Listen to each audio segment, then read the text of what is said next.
अस्सलामुअलैकुम व्यूअर्स। आज हम करने जा रहे हैं प्रेसी राइटिंग। ठीक है। तो जितने भी competitive एग्जामिनेशंस होते हैं, ठीक है, तो आपको मालूम ही है कि प्रेसी writing is really very important. तो हम ये कुछ मेंटोर्स की टिप्स एंड ट्रिक्स जो कि प्रेसी राइटिंग के ऊपर हैं, उनको हमने एक्यूमुलेट किया है। तो मैं आपको आपके साथ भी ये शेयर करना चाहूँगी ताकि जो लोग सेल्फ स्टडी कर रहे हैं वो भी इससे मुस्तफ़ीद हो सकें और ज़्यादा से ज़्यादा लोगों तक ये टिप्स एंड ट्रिक्स पहुँचे, ताकि वो अपने पेपर को अच्छे तरीके से अटेम्प्ट कर सकें, प्रेसी अच्छी कर सकें और ज़्यादा से ज़्यादा मार्क्स जो हैं वो गेन कर सकें। तो चलिए मैं आपके साथ शेयर करती हूँ, इसको स्टार्ट करते हैं। सबसे पहले तो हमारे पास आ रही है डेफिनेशन कि प्रेसी होती क्या है। ठीक है, आप लोगों को जो भी बिगनर्स हैं उनको भी ये अंडरस्टैंड करना चाहिए कि प्रेसी फर्स्ट ऑफ ऑल होती क्या है, ये पता होना चाहिए हमें।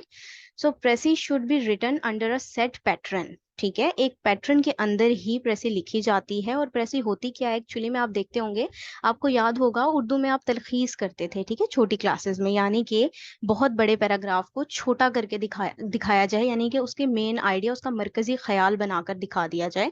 This is called actually precis. ठीक है, प्रेसी होती है दरिया को कूजे में बंद कर देना, बड़ी चीज को छोटा करके, यानी कि उसका मेन आइडिया बेहतरीन तरीके से दिखा देना, ताकि सामने वाले को दो लफ्जों में उसका अंदाजा हो जाए कि बंदा कहना क्या चाह रहा है।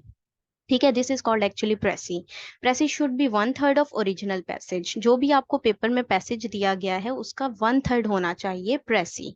ठीक है, वन थर्ड इस तरह होगा, जो भी आप लाइंस होंगी आप उसको काउंट करेंगे, काउंट करके उसको आप थ्री पे डिवाइड कर लेंगे, तो जितनी आपके पास लाइंस आएंगी उसमें आपको प्रेसी जो है वो लिखनी होगी।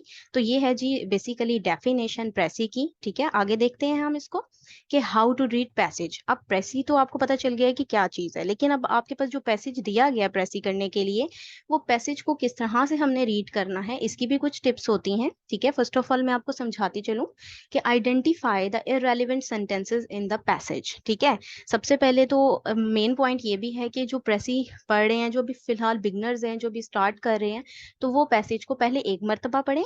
अगर उनको समझ नहीं आई तो घबराने की कोई ज़रूरत नहीं है, दूसरी दफ़ा उसको रीड करें, दूसरी दफा भी नहीं आई तो तीसरी दफा रीड करें। ठीक है, इस तरह से आप लोग ज्यादा से ज्यादा उसको रीड करें, आपको समझ आ जाए, फिर आप उसको आप देखेंगे कि आपको प्रैक्टिस हो जाएगी, आहिस्ता आहिस्ता समझ में आने लग जाएगा।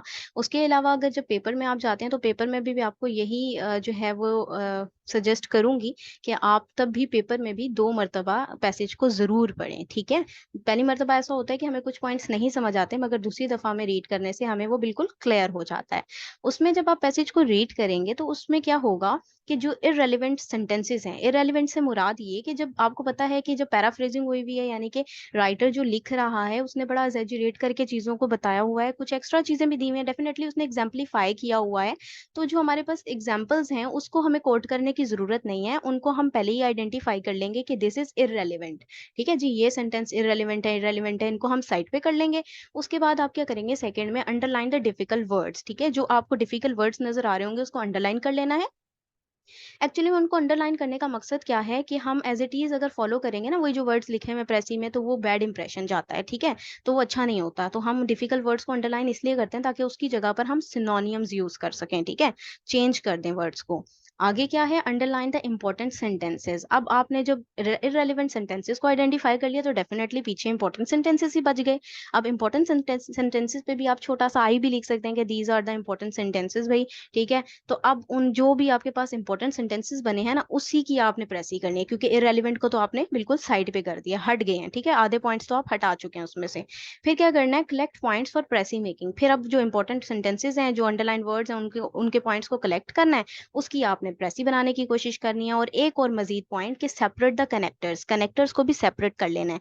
कनेक्टर्स क्या होते हैं, कनेक्टर्स ऐसे होते हैं यानी कि दो तीन जुमलों को आपस में जोड़ने के लिए जो वर्ड्स इस्तेमाल किए जाते हैं और एक प्रॉपर एक इंप्रेशन क्रिएट करने के लिए राइटर्स अक्सर उस कनेक्टर्स को यूज करते हैं। कनेक्टर्स होते हैं जैसे कि कोई जुमला बोला है फिर देयर फॉर यूज कर लिया, कोई सेंटेंस बोला है फिर मोर ओवर यूज कर लिया, कोई जुमला बोला है फिर इन एडिशन टू दिस, के मजीद बरआ, फिर इंक्रीजिंगली, एडिशनली, इस तरह के जो वर्ड्स यूज किए जाते हैं, हाउ एवर, ताहम। ठीक है, इस तरह के जो वर्ड्स यूज किए जाते हैं, these are called actually connectors. ठीक है, इनको भी सेपरेट कर लेना और इन कनेक्टर्स को लास्ट में आपने अपने पैराग्राफ को जो है वो प्रॉपर जोड़ने के लिए, एक एक्सप्रेशन क्रिएट करने के लिए आपने उन कनेक्टर्स को बाद में यूज कर लेना लेना है, जब आप प्रेसी बनाएंगे तब। ठीक है जी, आगे चलते हैं। ये तो था हमारे पास कि हाउ टू रीड पैसेज, ठीक है। नेक्स्ट है हमारे पास हाउ टू राइट अ प्रेसी। अब हमने इसकी डेफिनेशन भी देख ली और हमने ये भी देख लिया कि हमें पैसेज किस तरह पढ़ना है, ठीक है। पैसेज पढ़ लिया, अब हम प्रेसी लिखेंगे कैसे।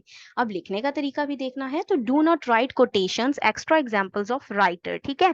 कोई भी कोटेशंस हैं या एक्स्ट्रा एग्जांपल्स ऑफ राइटर हैं जो कि कोई भी इन्वर्टेड कॉमा में कोटेशन है, कोटेशन कहते हैं ना कोल को, जो भी राइटर का कोल है या किसी की किताब से कोई कोल उठा लिया गया एज इट इज, उसकी इन्वर्टेड कॉमर्स में उसकी बात को लिख देना, ठीक है। तो वो चीज हमें प्रेसी में नहीं लिखनी होती। These are called actually irrelevant sentences, ठीक है।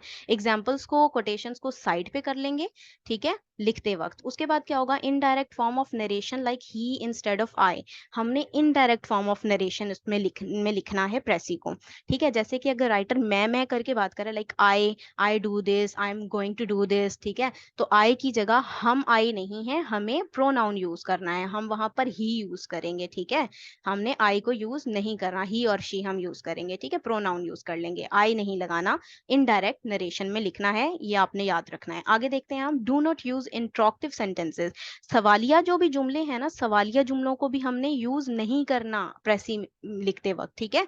सवालिया जुमले भी इररेलेवेंट सेंटेंसेस में आ जाते हैं। Use same tense in which passage is written, ठीक है। जो प्रेसी का पैसेज दिया गया है आपको, अगर वो प्रेजेंट में लिखा हुआ है तो हम प्रेसी को भी प्रेजेंट में लिखेंगे। ये नहीं कि पैसेज जो है वो प्रेजेंट में है तो हम लिख पास्ट में रहे हैं या हम लिख फ्यूचर में रहे हैं, ठीक है। या फिर अगर पास्ट में पैसेज लिखा है तो हम प्रेजेंट में लिख देंगे, ऐसा बिल्कुल नहीं। जिस टेंस में पैसेज लिखा हुआ है सेम टेंस में हमें प्रेसी भी बनानी है। ठीक हो गया जी, ये तो हो गया आपके पास प्रेसी लिखने का तरीका।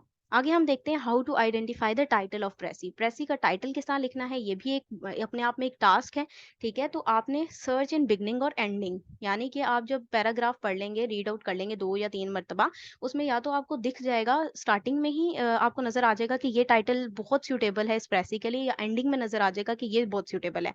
और बहरहाल अगर आपको स्टार्टिंग एंडिंग में फिर भी नहीं नजर आता है, क्योंकि कुछ ऐसे भी हो सकती हैं प्रेसिस के पैराग्राफ्स जिनमें हमें नहीं नजर आता, तो आप जो है वो सेंट्रल आइडिया देखें इसमें कहने की क्या कोशिश कर रहा है राइटर, तो उस सेंट्रल आइडिया को एक खूबसूरत सा टाइटल बनाकर उसमें लिख दें, ठीक है जी। ये थी हमारी कुछ टिप्स एंड ट्रिक्स जिनको आप फॉलो करेंगे तो जरूर अच्छे मार्क्स गेन करेंगे और आपकी प्रेसी बहुत अच्छी अटेम्प्ट होगी, ठीक है जी। आपके होप्स हो कि ये आपको आपके लिए बहुत ज़्यादा फायदेमंद साबित होगी। और अगर आपको ये पसंद आई है तो आप इसको लाइक कीजिएगा, शेयर कीजिएगा। Thank you very much. Allah Hafiz.